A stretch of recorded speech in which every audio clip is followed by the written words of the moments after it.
Big LEZ'S League, an all rugby league experience. Hello, welcome back to Big LEZ'S League. Welcome back to episode 3 of Breaking Bread. Joined by my good mate Isaac Issa again this week to go through the news throughout the week. And mate, we've just had some massive news drop straight away just before we started recording. Mate, talk to me about the week of footy and the week of news, but then obviously this massive bit of news that's just dropped as well.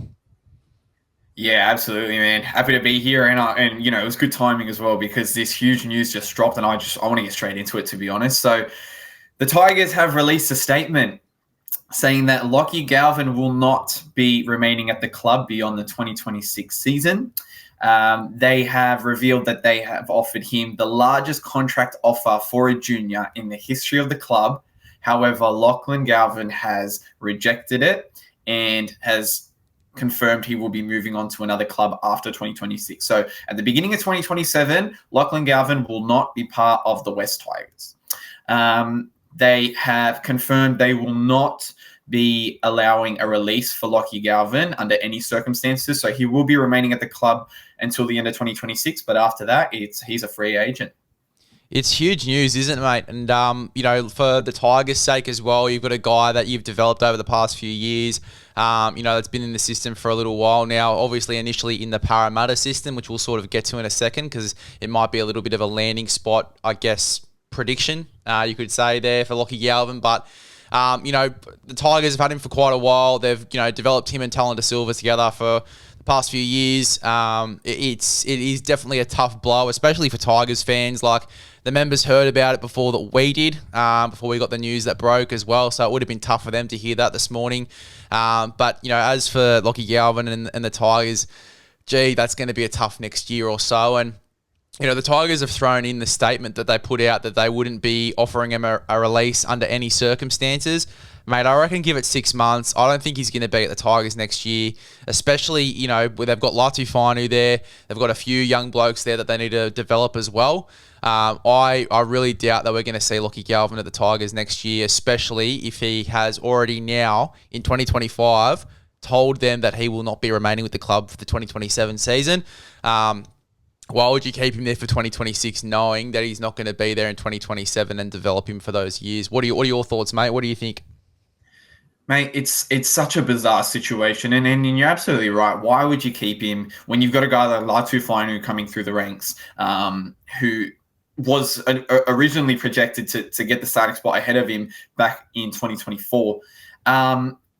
It's such a bizarre situation because, as you said, it's not for next year, it's for 2027. So Lachie Galvin has come out and he's confirmed that he will essentially not be at the club in 2 years, which is a huge call to make, especially when you have received the largest contract offer for a junior in the club's history. It's a huge, huge honor. And the fact that he doesn't want to stay there, it points to conflict between him and the Tigers. It points to another deal potentially already being sealed.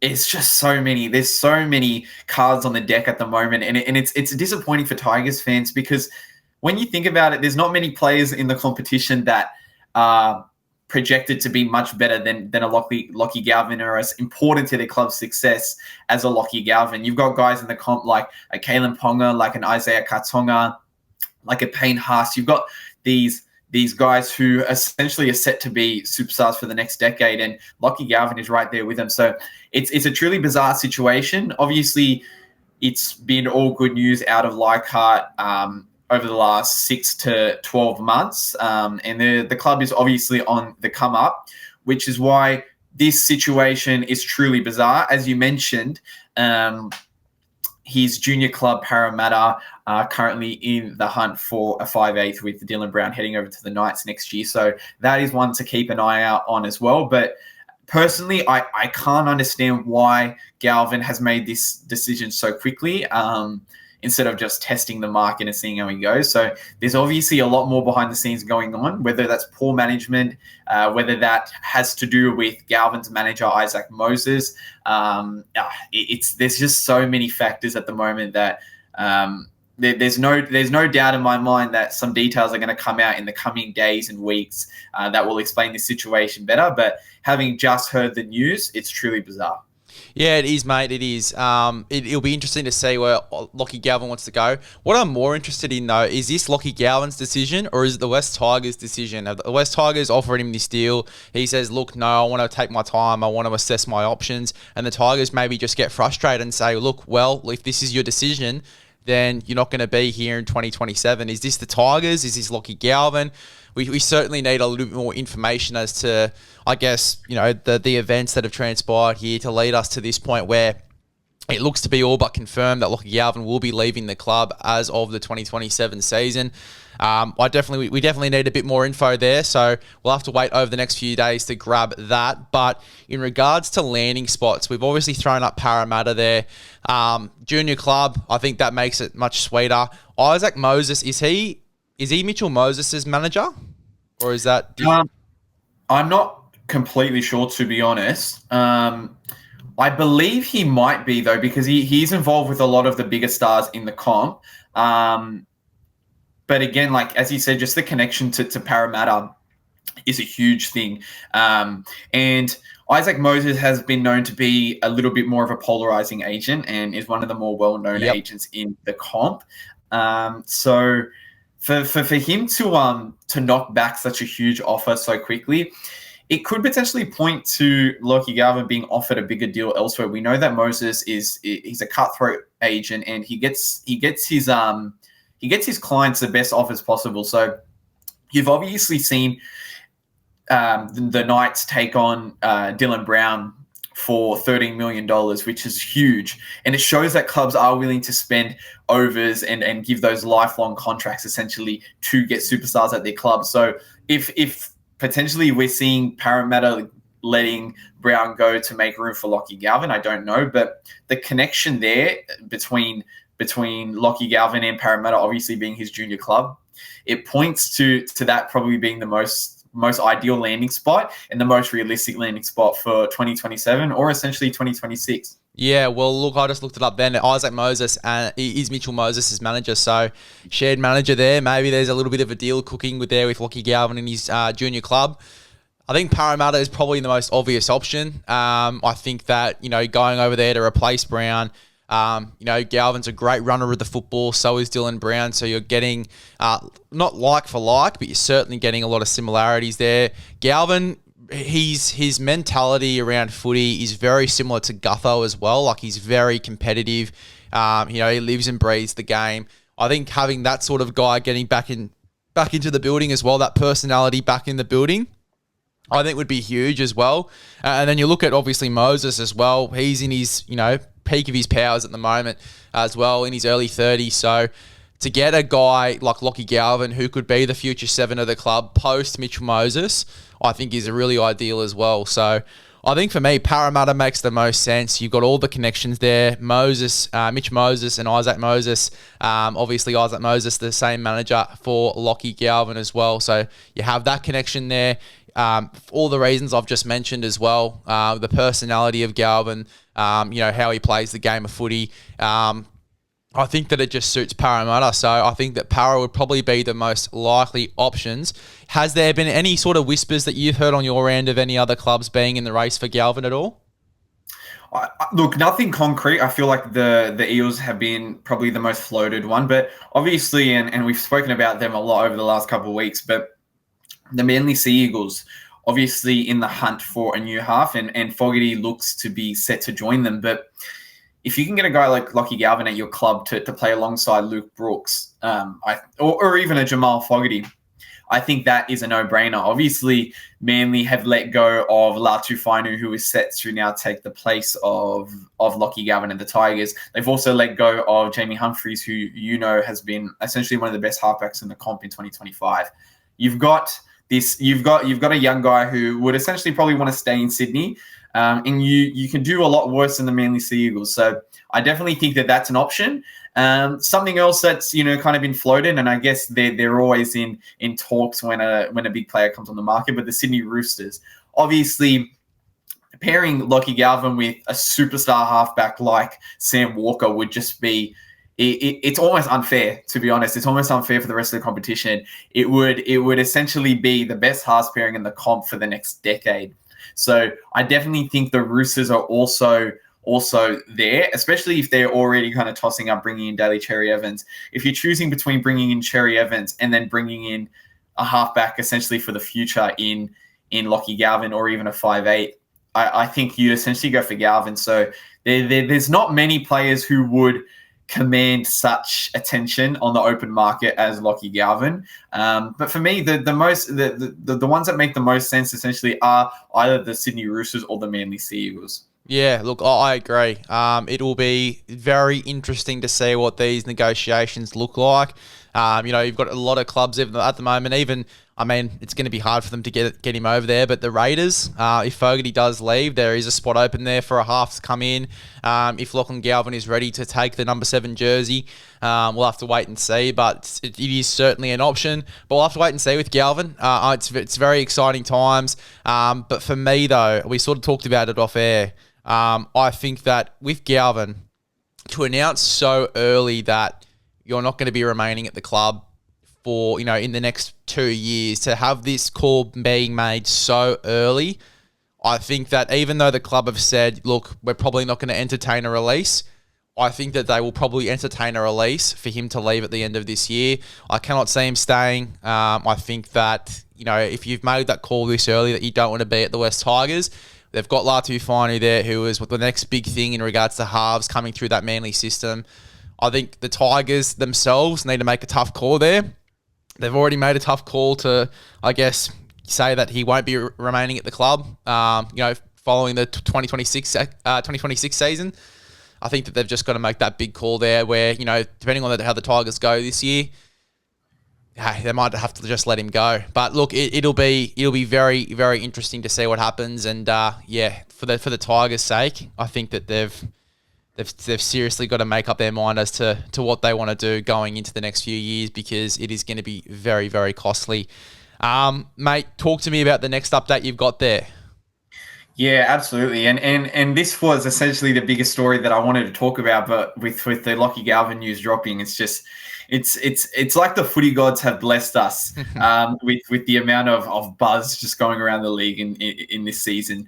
Our next story that we're talking about today, Laurie Daley has revealed he's not afraid to make changes to the Blues team in 2025 and has given a few hints to what his side may look like. So a few talking points that I kind of wanted to get your thoughts on. He's indicated that Cleary is almost a certainty to be in the side, and that the 5'8" role is between two guys, between Luai from the Tigers and Moses from the Eels. He has also revealed that Zach Lomax would be playing on the wing if selected, which is obviously, it's been a big talking point over the last 12 to 18 months with Lomax essentially making it clear he only wants to be a centre in the NRL. He has said if he is going to play for the Blues, he will be playing on the wing. And his biggest point that he wanted to make very clear was that there would be players from last year's team who would miss out on selection this year, and that he's not afraid to make changes, and that players who have played Origin in the past need to pick up their effort if they want to secure a spot. It's going to be interesting to see what the team looks like this year, mate. And look, like I do my team based off form every 2 weeks on the Instagram page there, Big LEZ'S League _ give it a follow. We do our team every fortnight just to see, form wise, if there are any changes, just from my opinion piece. But there have been a few tough calls that I've personally had to make each week, like Angus Crichton, for example. Been very up and down to start the year, has recently come into some pretty decent form, which has helped him a lot. But you've also got guys like Hudson Young. You've got guys like Hamole Olakau'atu. Dylan Lucas at the start of this year was definitely a guy that a lot of people were talking about. Jacob Preston's a guy that's just really hit the ground running as well. So he's got a lot of competition, Angus Crichton, to really lock down that left back row spot. And there's a lot of guys fighting for it at the moment. I wouldn't say Liam Martin's spot's locked down either. They're on that right edge back row. I think that, he's a guy that will bring a certain level of intensity to Origin, but I definitely wouldn't say that his spot is 100% locked in. Obviously, with Cam Murray being injured, you'd think that Yo would take that 13 spot, so that does put a bench spot there available as well. You've got guys like Terrell May, Stefano Utuikamanu, Josh King. You've got guys as well that are just fighting for that spot at the moment. So it will be interesting to see how many changes we do get. I think the big one for me that I'd sort of be watching out for is the fullback jersey. Like Dylan Edwards has obviously been injured at the start of this year, has sort of struggled a little bit in form-wise. Like he's had some great outputs, he's had some great meterage, but Tedesco's been outstanding in what he's been able to do for the Roosters to start this year.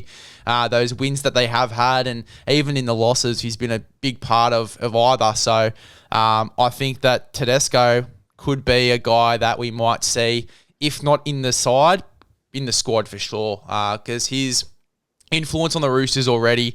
Plus, you got to remember last year when he did come into that Origin side, it was when Hines didn't really perform too well there in the number 7 jersey, and the structure for the Blues just wasn't really there. Imagine him coming in now with a Nathan Cleary back, or with a Moses in this side. It would be completely different. So definitely something for a few people to consider. Mate, in regards to changes that you think we could see there for the Blues, in particular, is there anything else that sort of comes to mind?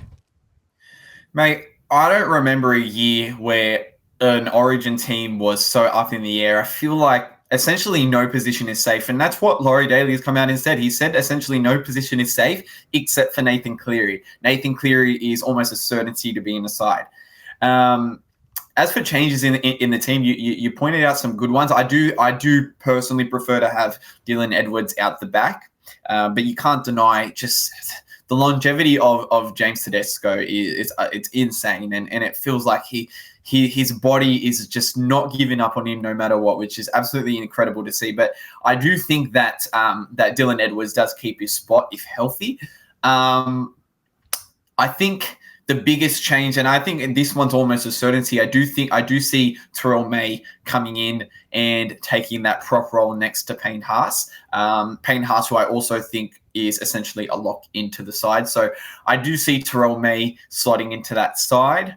My pick for the next player to probably make their debut for the Blues is probably a Jacob Preston. I think that he epitomizes what it is to be a Blue, and he reminds me a lot of Josh Jackson back in his prime as well. And I think that if you bring Jacob Preston off the bench, I think he'll do a job for you, and I think that I think he's the most likely to debut. The biggest talking point as well leading up to Origin is the availability of a Zach Lomax. So obviously we discussed that if he was to play, he'd be playing on the wing, but he's out for the next month and a half, and he will be cutting it pretty close to Origin. Now, obviously, if he's fit, you'd assume he gets picked. But if he doesn't get picked, there's a wing spot open there, and that's probably the position that the Blues lack the most depth in. They've got lethal centers, they've got unreal back rowers and fullbacks galore. But over on the wing, I feel is their weakest spot. Obviously, you've got Brian To'o, who's a lock, but there's a lot of other positions in the air to take Lomax's spot if he wasn't to be playing, or if he couldn't get back from injury quick enough.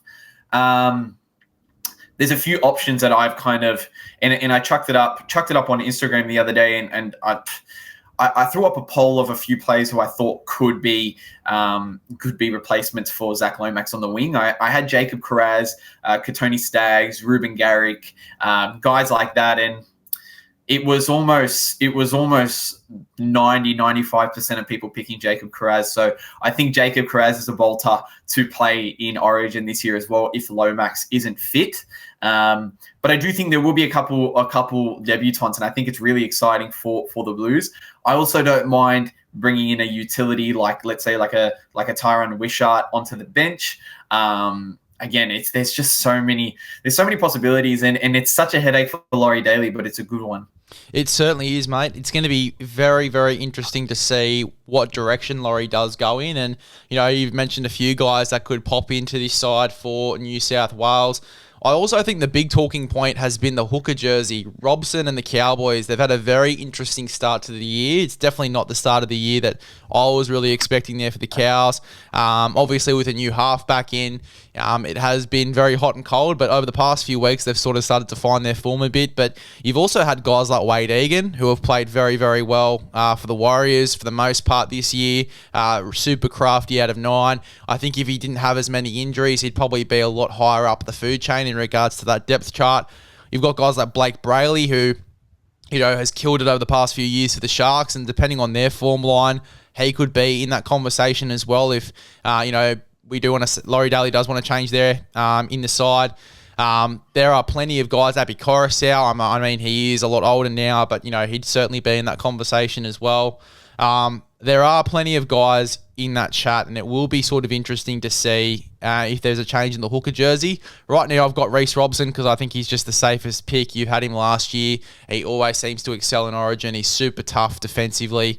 But yeah, look, I mean, there's a lot of chat around that jersey at the moment, and it will be interesting to see, along with a lot of other spots, especially Lomax and who replaces him, what we do see there. But yeah, look, Kiraz, I think, is a great shout as well. He's only just come back. We'll have to wait and see how he goes. Just trying to think off the top of my head as well if there's anyone that you've left out there. Garrick's a good shout. Tony Staggs is a good shout. Staggs more so for centre. I think that you'd probably move Critter out to the wing.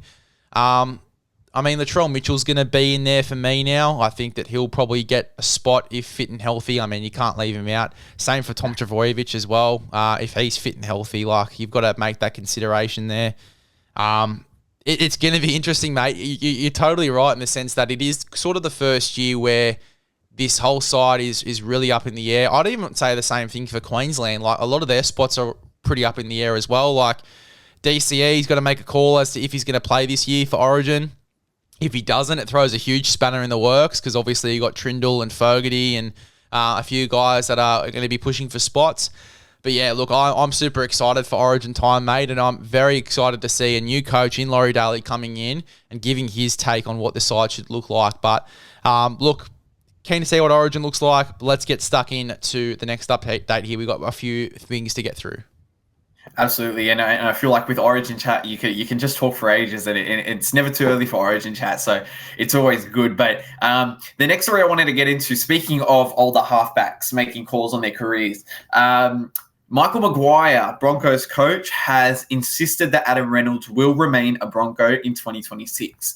Now, this is huge news because obviously there's been a lot of reports about the Broncos not having room in their cap, and they weren't preparing for Reynolds to be playing on past 2025. But Reynolds has come out and he says he doesn't want to play and he would prefer to stay at the Broncos. And Michael Maguire has insisted that is exactly the plan. He says that despite salary cap pressures from stars such as Payne Haas, Reece Walsh, Paddy Carrigan, who are all on big wickets, there is still room for the 34-year-old in their cap. So it looks like we will see Reynolds go around at least one more year, and we'll see beyond that.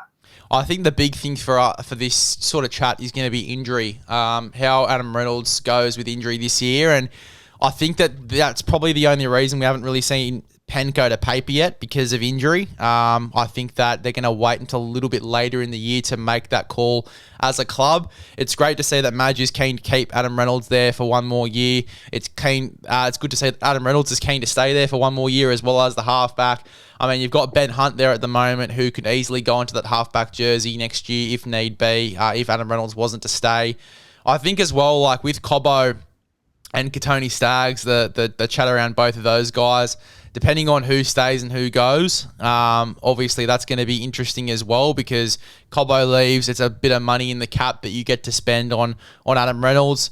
Staggs the same. And, I think two different sort of players with two different sort of price tags on them as well, depending on which one of those guys leaves, depends on what you can offer Adam Reynolds. I think, though, as well, Adam Reynolds will be the sort of guy to take a pay cut to, remain at the club for that last year and then potentially go into a coaching role a little bit later on and get that pay packet back in a different way. So it will be interesting to see what Adam Reynolds decides to do. I think it'll be interesting to see what the call that the Broncos as a club makes. It's one thing the coach coming out and saying, yeah, fucking oath, I want to keep him.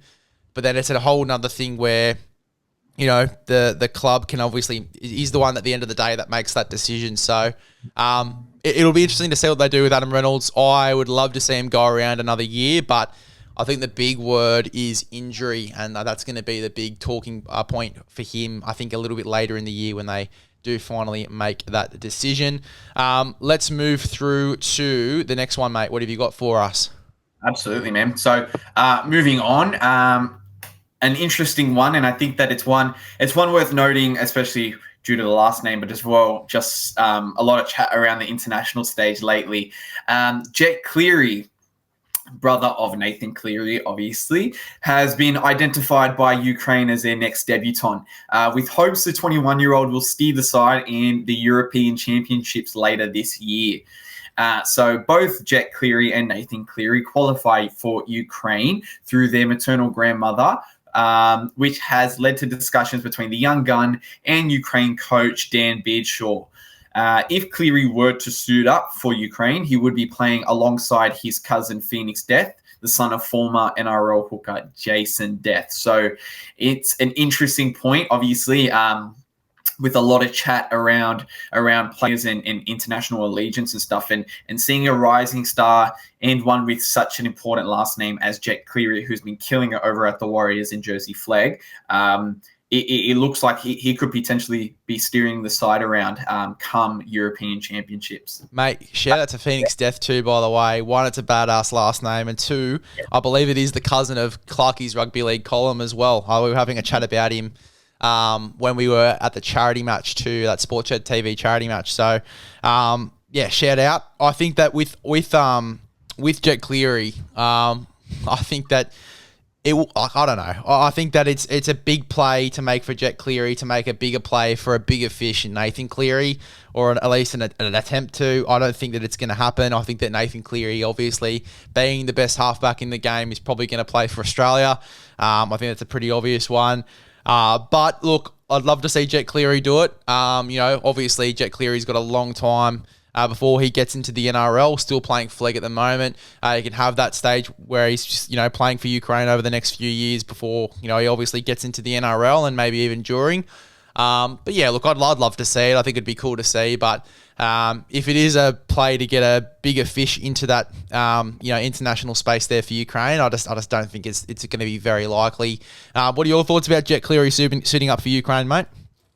Absolutely, man. And look, I think I agree with the sentiment that it potentially is looking to make a bigger play for a bigger fish. And obviously the biggest fish there is the brother of Jet Cleary, Nathan Cleary.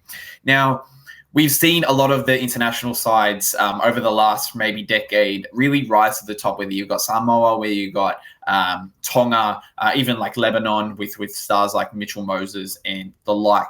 Obviously, Ukraine is pretty far down the pecking order when it comes to rugby league countries, but the fact that they're wanting to bring in a young guy like Jet Cleary, who has honestly been doing really well over in the Warriors Jersey Flag side, it's a really good play, and it's a good play just for growing the game. Having a last name like Cleary attracts eyes, no matter what your first name is, and it's as much a boon for them on the field as it is off the field. And look, at the end of the day, I don't know about you, but this is the first story that I've written about Ukraine, which obviously goes to show how big the Cleary name is and how big it would be for them to secure someone like that. So even if it doesn't bring in a big fish like a Nathan Cleary or anyone else, just bringing in a guy like Jet Cleary, who essentially has been doing very well as a 21-year-old over in New Zealand, it draws more eyes to the game. It draws Ukrainian fans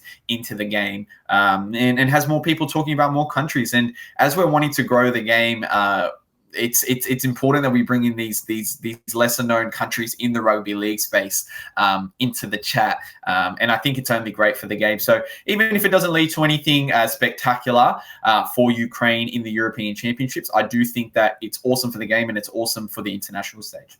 Yeah, 100% agree. I'm super excited to see if this does come about from a Jet Cleary perspective, but I think that as we've sort of both touched on, if it is a play for Nathan Cleary, probably not going to work out too well for Ukraine, but it is good to see them get into the headlines, and it would be good, I guess, for Ukrainian rugby league as well to get a guy like Jet Cleary to sort of be their main athlete and representing them for the next few years. What's the next story you've got here for us, mate?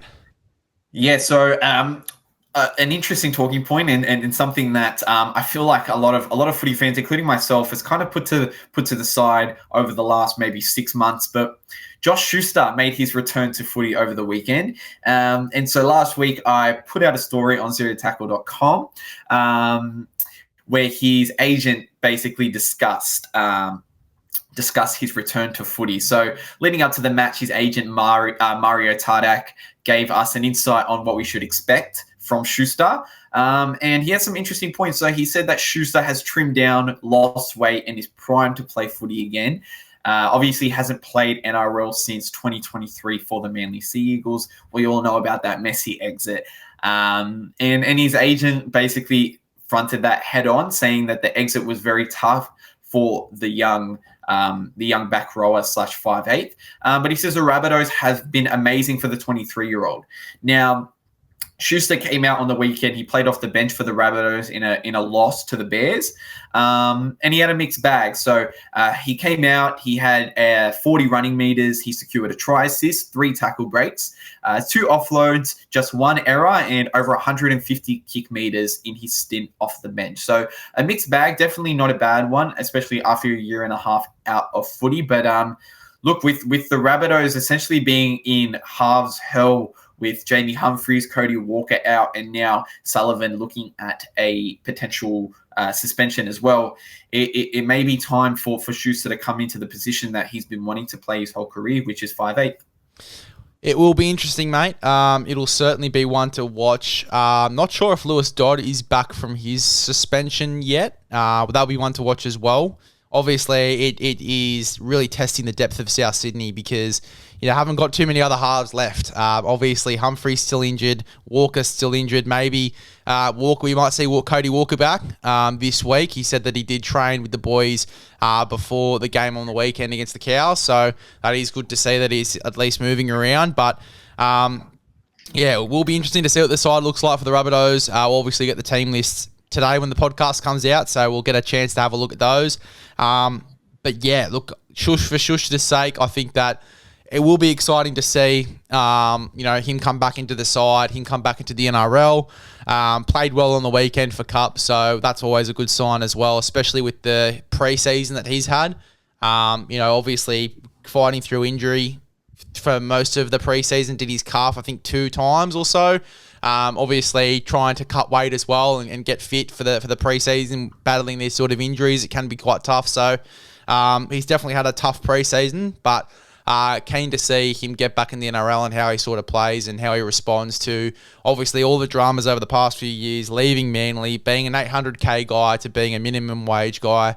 Keen to see his mindset and how he plays as well with this opportunity that Wayne Bennett's given him.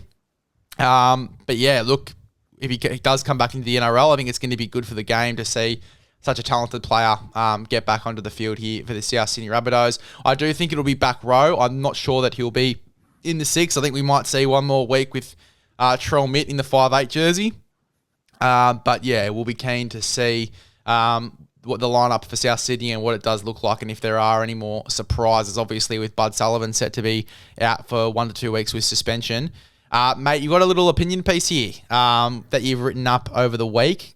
Run us through this one.